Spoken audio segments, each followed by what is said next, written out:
I'm working late because I'm a singer. What up? It's your girl ZBexx, and today I'm going over everything about this Fabled starter deck. It's the Amber Sapphire Princess themed singer deck. Let's crack it open. And thanks so much to Ravensburger North America and Disney Lorcana for sending me this product early. Today, we're going to go over everything that's in the contents of the deck, as well as the strategy of the deck, how to play it, and 10 upgrades that you could get for this deck.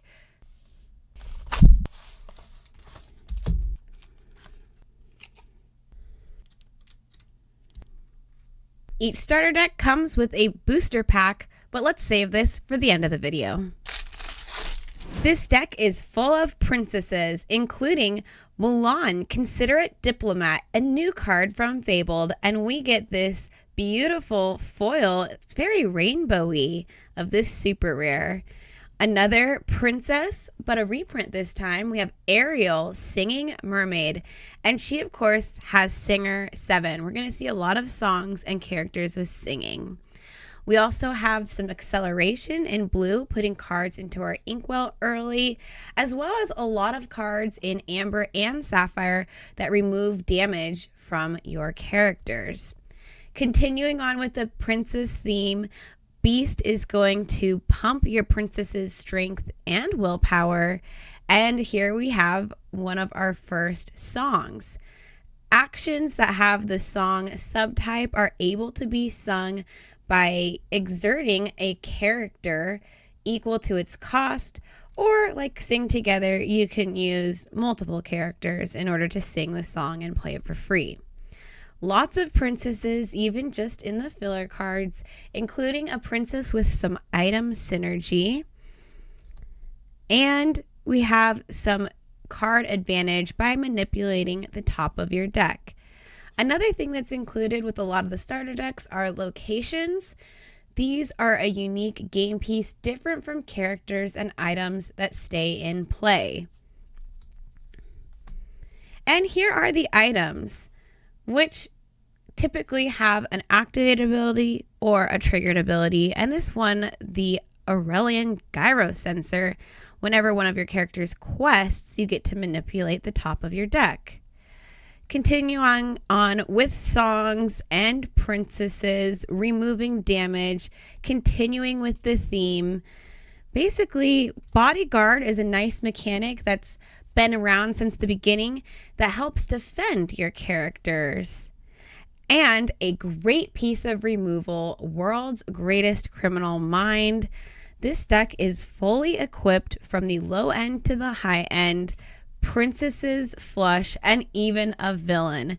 This is one of the only cards in the deck with evasive, but it's nice as a new player. You can get a feel for what it's like to have a evasive, at least during your turn, although it does make it easy for your opponents to get through on their turn. I'll be going over some of the cards that I would keep and cut after we go over the upgrades. Another keyword that you'll get to experience is Ward. Opponents can't choose this character except to challenge, which is nice. You're protected from songs and items that might want to get rid of your characters in banishing.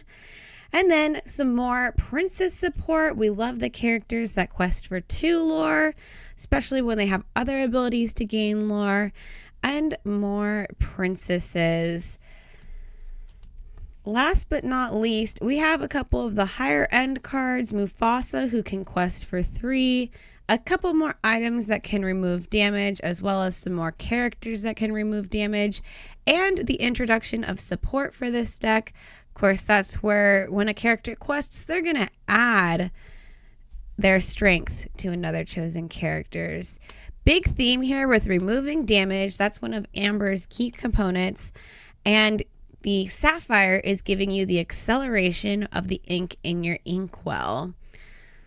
And there you have it. We've got a couple of more songs that you can play early ones to manipulate the cards you might want to draw, as well as later ones to weaken all of your opposing characters. I love that Ravensburger has included a nice mix of everything, so if you're a new, you can get to experience everything Disney Lorcana has to offer. However, because there is such a wide mix of cards, I feel like the strategy could be fine-tuned a little bit. Here are my top 10 upgrades. These first 5 recommendations are going to be a little bit easier for you to collect or trade for. Moana of Montanui. Let's really go all in with the princess theme. After all, girls do have more fun, right? And Moana has a huge payoff. She readies your other princess characters, and even though they can't quest, you could still use their abilities by exerting them, or they're just ready, protected from challenges. Sticking with princesses, Aurora, Dreaming Guardian. This card was in one of the very first starter decks and is a great addition to your princess deck, giving your other characters ward. Now, to fine-tune some of the other cards in the deck that aren't characters, like Develop Your Brain. It only costs 1 and it's inkable if you draw it later on and don't need to play it, but it lets you look at the top 2 cards and put one of them into your hand. Big advantage, the other one on the bottom of the deck. Doing what Amber likes to do, let's heal what has been hurt. This song will be singable by a lot of your characters and sticks with the remove damage theme. I love that it replaces itself when you play it or can be inked. And an item, Lantern. This one you can exert to pay 1 less for the next character you play and can really go along nicely with the Sapphire cards that are helping you get characters and cards into play quicker than your opponent. These next 5 are going to be a little bit more difficult to collect due to their rarity or just their popularity, but they have a huge payoff. First up, Aurora, Waking Beauty. We have a ton of cards in the deck that came with it that remove damage, and we've already added another one. So anytime we use that ability, Aurora, when she's in play, is going to make us ready her when we do that, which is great. We can then use her to sing songs. Even though she can't quest, we can do other things. Or just leave her ready. Another singer, but not a princess. Prince Naveen, singer 6. So he's going to be able to sing pretty much any song in your deck. And when you play him, you get to play a song with cost 6 or less for free. That's a huge advantage, and I think you'll find that this card is really fun to play when you just get to go boom bang on turn 4. He is uninkable, so you want to watch out how many of those you're adding into a deck. I'd say if possible, no more than 11 to 13. 15 is really pushing it. Just one more uninkable. Daisy Duck, Donald's Date. This card saw a lot of competitive play in its first time around, and I think at a 1-drop spot with a high willpower, a 1/4, she's going to have a huge value for you. She does potentially give your opponents a small advantage, but questing for 2 early on with something that's difficult for most other characters to banish in a challenge is going to be advantageous for you. I really like it when you can play stuff for free. So that's where Lady Family Dog comes into my top 10 list. She lets you play a character with cost 2 or less for free when you play her. So getting more characters on the board early on is really nice to get your lore total ahead of your opponents. Plus, I love Lady and the Tramp. That was like the one movie that I didn't own, so I always had to watch it at a friend's house. And lastly, Goofy, Groundbreaking Chef. He synergizes with some of the other remove damage cards that we have and readies each of your characters that you remove damage from at the end of the turn that way. So this is huge. I love that it protects your characters, and for 4 cost, 2 questing, he's pretty good with the rest of the cards that come with the deck. As a bonus recommendation, I think that this card, Aurora, Holding Court, that comes with the deck is really good and goes great with the princess theme. You need a little bit more in the 1-drop slot. It only has 6, and so I think you could easily add 2 more of these to complete the playset for the deck. If you make any of these upgrades, you might be asking, what cards do you take out in their place? Don't worry, I got you.